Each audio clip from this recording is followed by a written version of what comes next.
त्रिस्तरीय पंचायत चुनाव खत्म हो चुके हैं और नए नए जनप्रतिनिधियों ने अपना अपना पदभार संभाल लिया है, जिसके बाद से जनता से किए गए वादों को लेकर के अब जनप्रतिनिधि लगे हुए हैं। लेकिन कई जगह कई तरह के सवाल जो पहले से ही उठते आए हैं वो आज भी जारी हैं और ऐसा लगता है कि ये जो सवाल हैं वो लोगों के जारी ही रहने वाले हैं।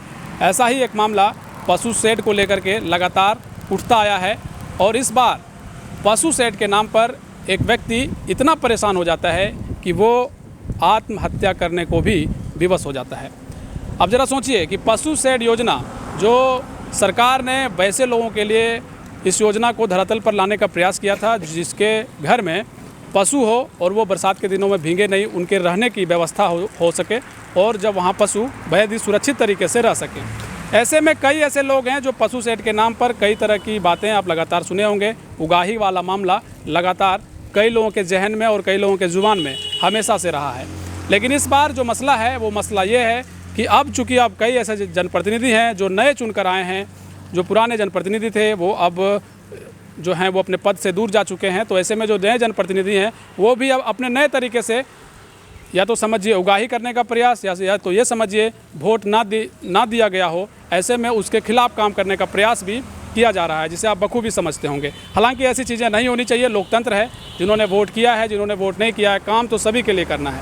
फिर भी कई जगह के कई ऐसे मामले हैं जो लगातार हम आपको लाने का दिखाने का भी हमारा प्रयास होगा ताकि जो आम लोगों की सुविधाएँ हैं वो कम से कम उसे मुहैया कराई जा सके। हालांकि आज का जो ये मसला है वो बेहद ही दिलचस्प है क्योंकि एक व्यक्ति काफ़ी परेशान हो जाता है, मानसिक रूप से उसे परेशान किया जाता है, शोषण होता है और वो मजबूरन एक ऐसा कदम उठाने जाता है जो हालांकि कहीं से उचित नहीं था। लेकिन ये इतना बड़ा कदम आखिर उन्होंने क्यों उठाया, उन्हीं से जानते हैं। सुखदेव हाजरा हैं तेलो नारी पंचायत से। इन्होंने इनका एक मैसेज है जो पूरे व्हाट्सएप पे एक तरीके से समझिए वायरल होता है। एक ये आवेदन लिखते हैं जिसमें ये साफ साफ लिखते हैं कि हम जो हैं आत्महत्या करने जा रहे हैं आज शाम 4 बजे तेलो नारी पंचायत भवन के पास।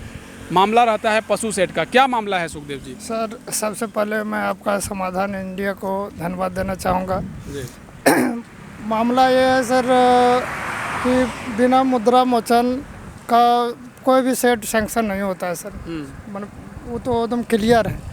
और हमारा अभी बरसात का मौसम आ गया है और जितना भी है पशु वगैरह रखने में बहुत दिक्कत है। देहात में विशेष करके ज़्यादा दिक्कत होता है। तो मेरा 2 पशु शेड पास कराए थे जो हम डेली इनको बोल रहे थे रोजगार सेवक को वन गोइंग करने के लिए, जो नहीं कर रहे थे और नहीं कर रहे थे। मुखिया जी के पास जाइए, मुखिया जी के पास जाते थे तो बोलता था इनको बोल दिए हैं कर देगा। मैंने कम से कम 1 हफ्ता हमको टाल मटोल करके घुमा रहे थे। मुखिया जी भेजते थे रोजगार सेवक के पास और रोजगार सेवक भेज देते थे मुखिया जी के पास। जी, तब हम फिर बोले कि करना है कि नहीं करना, सो डायरेक्ट बोल दीजिए। तो मुखिया जी बोला कि मुखिया जी के पास हम बोले कि मुखिया जी डेली घुरावे तो तुम कम से कम बोल दीजिए कि करेगा कि नहीं करेगा। तो मुखिया जी बोला कि रे इसका बोला कर दीजिए 2। तो अभी बोलता है कि सर एक ही घर में 2 कराया है। तो घर में कराया सर, हम लोग को बहुत दिक्कत है, पशु भी ज़्यादा है इसलिए कराए। और ये मैंने पूरा झारखंड में है ये नहीं, खाली हम ही कराए हैं 2। तो बोला अच्छा एगो कर दो। लेकिन 1 हफ्ता पूरा गुजर जाने के बाद भी मेरा वन गोइंग नहीं होता है सर। तब हमने मुखिया जी को मौखिक में बोल रहे थे कि मुखिया जी हम 3 सेट कराए थे जिसमें 17,000 करके लगा था। 51,000 रुपया हम आशुतोष को दिए हैं। अगर यदि नहीं करता है मुझे कोई आपत्ति नहीं है, पैसा ही रिटर्न कर दे हमें। तो मुखिया जी ने बोले कि देखिए तुम फ़ोन पर से बात हुआ तो बोला तुम पंचायत भवन आओ। पंचायत भवन हम गए तो मुखिया जी को बोले और आदमी वहाँ बैठल थे गणमान्य लोग।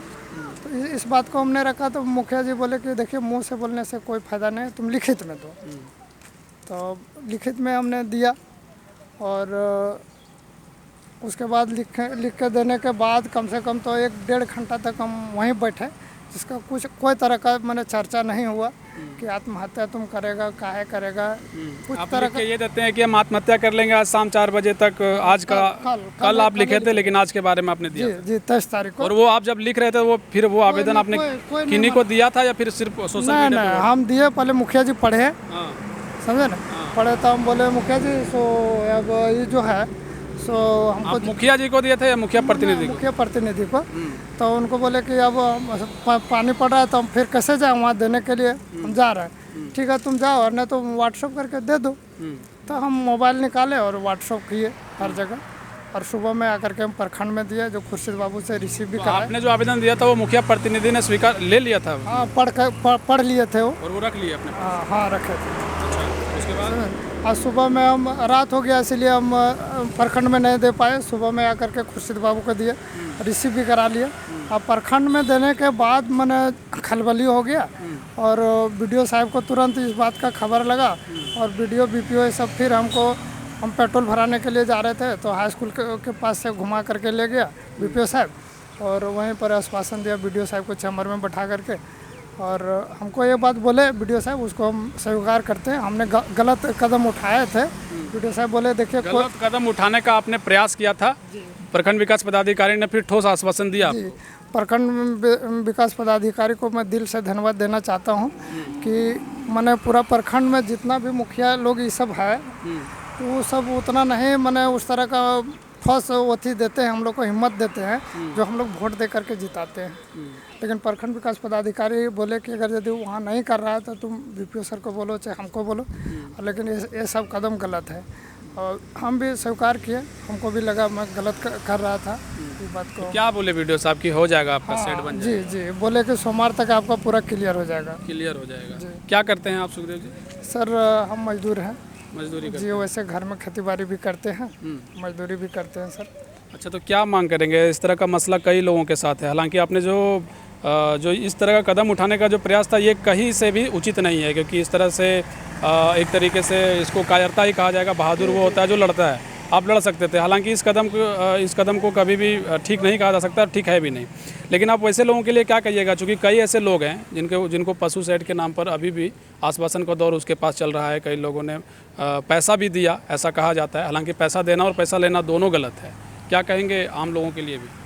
जी सर, मैं जिसका इस तरह का मामला फंसा हुआ है उसको हम ये ज़रूर इतना बात बोलते हैं कि मैंने कभी भी हिम्मत ना हारे, और इसके लिए आगे में बहुत है। और सब पंचायत जैसा आदमी नहीं है, जब घर से बाहर निकलते हैं तो एक से एक आदमी है, और बहुत अच्छे लोग हैं। चलिए, कम से कम हम ये जानना आपसे चाह रहे थे कि कम से कम आप तो स्वस्थ हो गए। चलिए, आप ठीक रहिए, आप मजबूत रहिए और मजबूती के साथ लड़िए। समाधान इंडिया आपके साथ है। चलिए, तो ये सुखदेव हाजरा जी हैं जो तेलोनारी पंचायत से हैं। इनका कहना है कि पशु सेट के नाम पर तो प्रखंड विकास पदाधिकारी ने ठोस आश्वासन दिए हैं कि इनका पशु सेट जो है वो बन जाएगा, लेकिन कई ऐसे सुखदेव हाजरा हैं जिन्हें आज भी उनके आंखों में आंसू हैं। स्थिति ये है कि कई ऐसे पशु हैं जो आप कई बार ग्रामीण क्षेत्रों में देखते होंगे कि कहीं इधर उधर रहने को विवश है। आलम यह है कि कई ऐसे लोग हैं जिनका पशु सेट अब तक बन जाना था या फिर आने वाले दिनों में बनने हैं। तो वैसे में लोगों का अब क्या होगा, जो त्रिस्तरीय पंचायत चुनाव से पहले जो जनप्रतिनिधि चुनकर बैठे थे उनको जिन्होंने अपने जो भी कागजात हैं वो सुपुर्द किया, और अब चूंकि अब नए जनप्रतिनिधि आए हैं तो वो किस तरह का काम आम लोगों के लिए करेंगे ये देखना होगा। लेकिन जहां भ्रष्टाचार होगा वहां समाधान इंडिया की नज़र पैनी होगी, और हम भी आपको इसी तरह से खबरें दिखाते रहेंगे, क्योंकि भ्रष्टाचार रुके ये समाधान इंडिया भी चाहती है, और भ्रष्टाचार दिखे ये भी हम प्रयास करेंगे, ताकि आप भी देख सकें कि आखिर स्थिति क्या हो रही है और प्रखंड में चल क्या रहा है। शुक्रिया।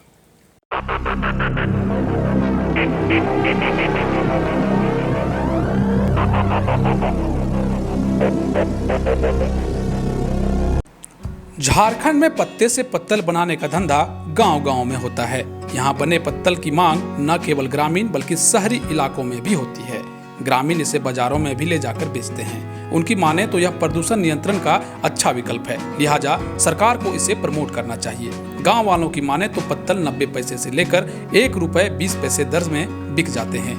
आजकल शादी विवाह समारोह में प्लास्टिक के पत्तल का उपयोग होता है, जो फेंके जाने के बाद प्रदूषण का कारण बनते हैं। अगर मवेशी उसे गलती से खा लें तो उनकी जान भी चली जाती है। लेकिन पत्ते के पत्तल में खाने से भोजन का स्वाद भी बढ़ता है, और उपयोग के बाद फेंके जाने पर यह जानवरों का चारा भी बन जाता है। और इसी उपयोगिता और ग्रामीण आदिवासियों के रोजगार को बढ़ावा देने के लिए डबल एलिफेंट कंपनी लगातार इन प्रयासों में जुटी है।